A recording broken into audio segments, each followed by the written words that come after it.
Welcome to my YouTube channel maths Mukesh Kumar पे।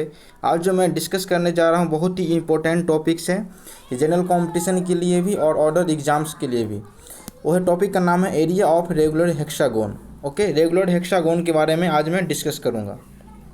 तो regular hexagon के बारे में आज मैं टोटल पॉइंट्स जो डिस्कस करूँगा वो है आपका number of sides, central angle of a regular hexagon, apothem, perimeter and area of a regular hexagon. मैं आपसे उम्मीद करता हूं कि यदि आप इस वीडियो को शुरू से लेकर लास्ट तक यदि आप देखें तो आपको एक भी टॉपिक इसमें ऐसा नहीं है जो आपको डाउट रहेगा और आपका एक भी ऐसा क्वेश्चन नहीं है जो आपसे नहीं बन पाएगा। टोटल का टोटल आप इसका क्वेश्चन आप सॉल्व कर सकते हैं।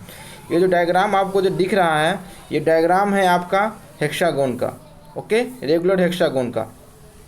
तो रेगुलर हेक्सागोन में क्या प्रॉपर्टीज़ होता है कि रेगुलर हेक्सागोन में टोटल नंबर ऑफ साइड्स कितना होता है आपका 6। Okay, all sides of regular hexagon क्या होता है इक्वल। ओके, यदि मैं सेंटर को ओ मानूं, ओ से मैं लाइन सेगमेंट ड्रॉ करूं वर्टेक्स ए पे और सेंटर ओ से मैं लाइन सेगमेंट ड्रॉ करूं वर्टेक्स बी पे, तो ये जो लेंथ होगा ओ बी और ये जो लेंथ होगा आपका ओ ए और ओ बी दोनों क्या होगा आपका लेंथ ऑफ ए बी के इक्वल होगा। मीन्स मैं आपको ये कहना चाह रहा हूँ O A equals to O B equals to A B. Okay, ये आपका प्रॉपर्टीज होता है हेक्सागोन का। ठीक है ना। अब मैं आपको आगे का पॉइंट डिस्कस करता हूँ पॉइंट बाय पॉइंट, तो आपको और अच्छा से क्लियर में समझ में आएगा। तो सबसे पहला पॉइंट मैं डिस्कस करने जा रहा हूँ वो है आपका नंबर ऑफ साइड्स। तो नंबर ऑफ साइड्स ऑफ है हेक्सागोन मैंने आपको अभी बताया कितना होता है 6। ठीक है ना। सेकेंड पॉइंट है आपका central angle of a regular hexagon. तो central angle of a regular hexagon क्या होता है। यदि मैं आपसे बात करूँ कि सेंटर पे यहाँ से लेकर के यहाँ तक का टोटल डिग्री कितना एंगल होगा, आप बोलेंगे 180। और फिर ये कितना होगा 180। 180 प्लस 180 मीन्स कितना हो गया टोटल एंगल 360। ठीक है ना, 360। तो टोटल एंगल क्या होता, sorry central angle of regular hexagon क्या होता है आपका total angle divided by number of sides is called central angle of a hexagon. इसी पॉइंट को मैंने यहाँ पे डिस्कस किया है। Central angle of a regular hexagon equals to 360 divided by n. Okay ना, और एन क्या हो जाएगा आपका नंबर ऑफ साइड्स। तो कितना हो जाएगा 360 divided by 6 equals to 60 degree. यदि आप इसको डिवाइड करेंगे तो 60 डिग्री आएगा। थर्ड पॉइंट है आपका बहुत ही इंपॉर्टेंट पॉइंट है, वो है आपका एपोडेम। एपोडेम क्या होता है तो आप फिगर में सबसे पहले समझें। मैंने जो ट्रायंगल ड्रॉ किया है, ये जो ट्रायंगल ड्रॉ किया है सेंटर ओ से वर्टेक्स ए पे जो मैंने लाइन सेगमेंट ड्रॉ किया, तो ओ ए बी मिला करके क्या बन गया, ये एक ट्रायंगल बन गया। और ये जो ट्रायंगल बना है ये हेक्सागोन के केस में कौन सा ट्रायंगल बनता है इक्विलैटरल ट्रायंगल। ये जो ट्रायंगल बनता है ये आपका इक्विलैटरल ट्रायंगल बनता है। ओके, तो एपोडेम क्या होता है, एपोडेम के बारे में डिस्कस कर रहा हूँ। ये लाइन सेगमेंट जो आपका ए बी है, ओ बी से मैं परपेंडिकुलर ओ एम एक लाइन ड्रॉ करूँ। ओके, जो वर्टेक्स ओ को टच करे। ओके ना, मीन्स मैं आपको ये कहना चाह रहा हूँ कि ए एम जो होगा, सॉरी ओ एम जो होगा आपका ओ एम वो आपका परपेंडिकुलर होगा किस पे ए बी पे। ठीक है ना, इसी लाइन को हम लोग क्या बोलते हैं एपोडेम। इस लाइन को क्या बोलते हैं हम लोग apothem. O M perpendicular to A B, O M को क्या बोलते हैं हम लोग एपोडेम। ठीक है ना। अब देखिए एपोडेम का लेंथ क्या होगा, ये सब मैंने नीचे में डिस्कस किया है। एपोडेम क्या है मैंने बोला आपका O M perpendicular to A B. यदि इसको नॉर्मल लैंग्वेज में यदि आप समझना चाहें तो the perpendicular line segment from centre O to any edge of a regular hexagon is called apothem. Means मैंने आपको यही बात बोला कि सेंटर ओ से यदि मैं परपेंडिकुलर लाइन ड्रॉ करूँ किस पे ए एम पे या किसी भी साइड ऑफ ए हेक्सागोन का, जैसे साइड ये BC हुआ, BC पे जब मैं परपेंडिकुलर लाइन ड्रॉ करूँ तो ये भी जो लाइन आपका आएगा ये इसको हम लोग क्या बोलेंगे आपका एपोडेम। ये किसी भी लाइन पे आप इसको ड्रॉ कर सकते हैं। ओके, तो टोटल नंबर ऑफ एपोडेम कितना आ सकता है किसी भी हेक्सागोन में, जितना नंबर ऑफ साइड्स हो। तो नंबर ऑफ साइड आपका 6 है, तो टोटल नंबर ऑफ एपोडेम भी कितना आएगा आपका 6 आएगा। ओके, चलिए, तो लेंथ क्या आएगा आपका एपोडेम का। तो मुझे आप ये बताइए, मैंने क्या बोला कि हेक्सागोन में जो ये ट्रायंगल बनता है वो आपका इक्विलेटरल ट्रायंगल बनता है, ठीक है ना, इक्विलेटरल ट्रायंगल बनता है। इसी ट्रायंगल को यदि मैं इस ट्रायंगल को यदि मैं ये ओ एम और बी को यहाँ से उठा करके यहाँ पे मैं अलग से डायग्राम बनाया हूँ और इसको मैं आपको क्लियर कर रहा हूँ। ट्रायंगल को मैंने यहाँ पे ओ एम बी ट्रायंगल लिया है। तो ये जो ओ एम जो है वो आपका ए बी पे क्या था, आपका परपेंडिकुलर था।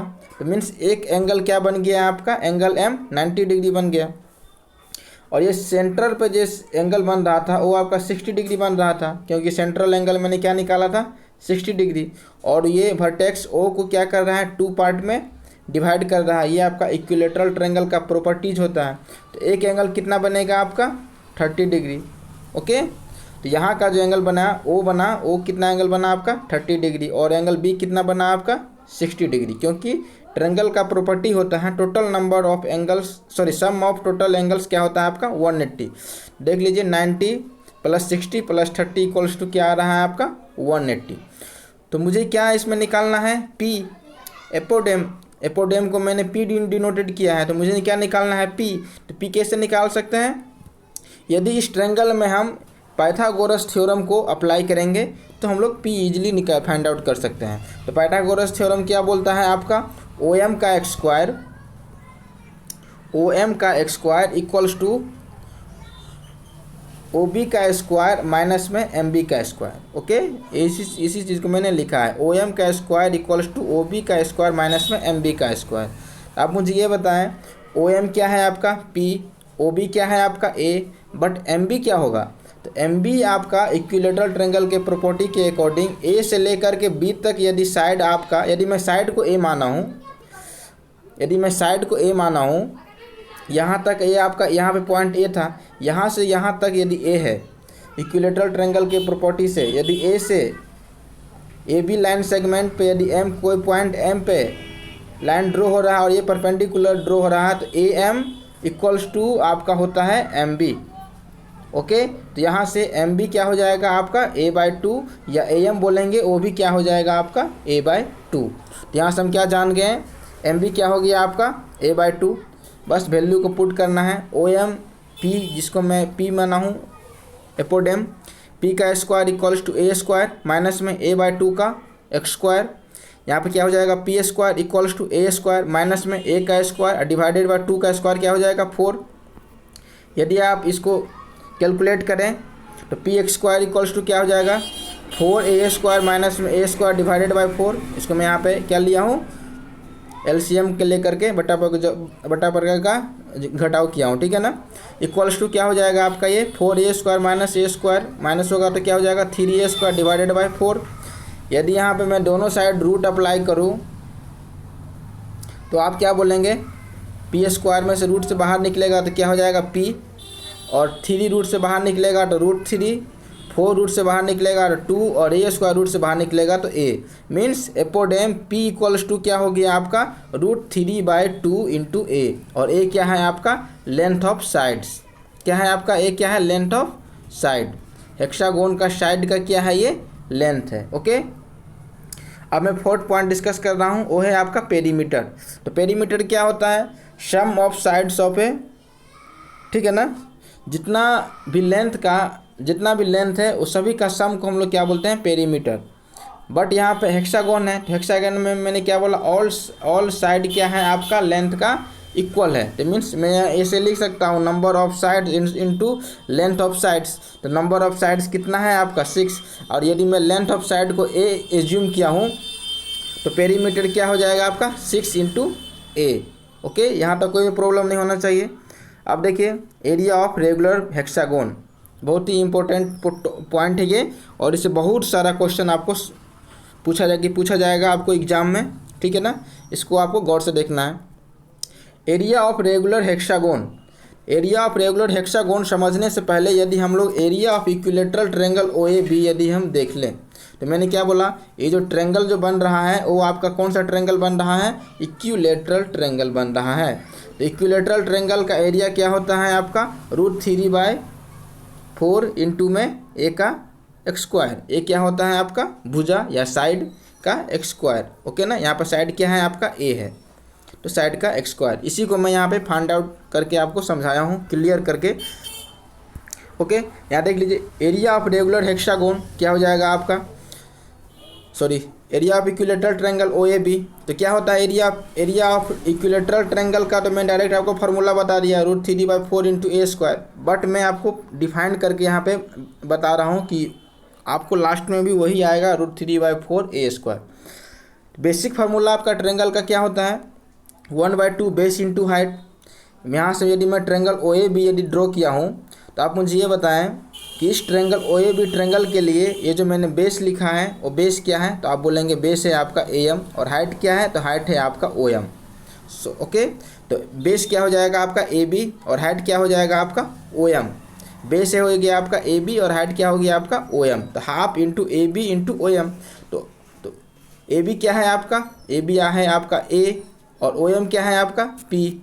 P means apothem, okay. तो half into A into P, but P का वैल्यू मैंने क्या निकाला है, √3/2 इंटू ए, ओके। पी का वैल्यू, एपोडेम का वैल्यू हम लोग ने फाइंड आउट क्या किया था, √3/2 इंटू ए। यहाँ से यदि मैं इस फॉर्मूला में यदि मैं पी की जगह पे √3/2 इंटू ए यदि मैं पुट करूँगा, तो आप देख पा रहे हैं area of triangle O A B equals to आ जाएगा √3 A into A square, 2 into 2 क्या आ गया 4, जो क्या होता है आपका इक्विलेटरल ट्रायंगल का एरिया होता है। और यहाँ से भी हम लोग प्रूव कर दिए कि ये जो ट्रायंगल बन रहा है वो आपका इक्विलेटरल ट्रायंगल ही बन रहा है, ओके।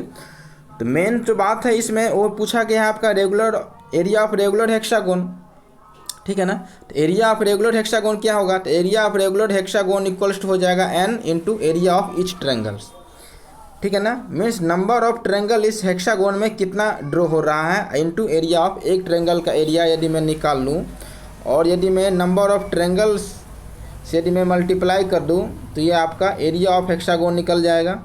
तो आप देखें इसमें number of triangle equilateral triangle जो आपका बन रहा है इस हेक्सागोन में, ये कितना बन रहा है, 1 2 3 4 5 6 में। इसका मतलब क्या हुआ, जितना आपका साइड्स है उतना आपका क्या बन रहा है, नंबर ऑफ ट्रायंगल बन रहा है, उतना आपका क्या बन रहा है, एपोडेम बन रहा है, और उतना ही आपका क्या बन रहा है, साइड्स में। जितना साइड है उतना आपका एपोडेम, उतना ही आपका ट्रायंगल बन रहा है। मीन्स यदि मैं किसी एक ट्रायंगल का एरिया निकाल करके नंबर ऑफ साइड से यदि मैं या नंबर ऑफ ट्रायंगल से मल्टीप्लाई कर दूं, तो ये आपका क्या हो जाएगा, पूरे एरिया ऑफ हेक्सागोन आ जाएगा, ठीक है ना। इसी चीज़ को मैंने लिखा है area of regular hexagon equals to n into area of each triangle. n कितना हो गया आपका 6, और एरिया ऑफ ईच ट्रायंगल कितना हो जाएगा √3/4, जो मैंने यहाँ पे फाइंड आउट किया है, इंटू ए स्क्वायर। इस 6 को 2 से काटेंगे तो 3 टाइम्स कटेगा, इस 4 को काटेंगे तो 2 टाइम्स कटेगा, तो ये कितना हो गया 3√3 divided by 2 into A square, okay. Area of regular hexagon आपका क्या हो गया 3√3 divided by 2 into A square, और ए क्या है आपका length of sides of a regular hexagon, okay. Length of sides of a regular hexagon, ये आपका ए है। साइड हेक्सागोन का साइड का लेंथ क्या है आपका ए है। मैं आपसे उम्मीद करता हूँ कि आपको जो वीडियो मैंने आज जो डिस्कस किया है वो आपको बहुत ही अच्छा से समझ में आ गया होगा। यदि आपको इस पर और भी कोई भी पॉइंट या किसी भी टॉपिक पे आपको प्रॉब्लम है या आप मुझसे समझना चाहते हैं, तो प्लीज़ आप मुझे कमेंट करके बता सकते हैं, या आप मेरे फेसबुक पेज को लाइक करें और वहाँ से भी आप हमको पर्सनली मैसेज करके भी आप हमको बता सकते हैं, ओके। Thank you. यदि आप मेरा वीडियो अच्छा लगे तो please like share and subscribe कर दें।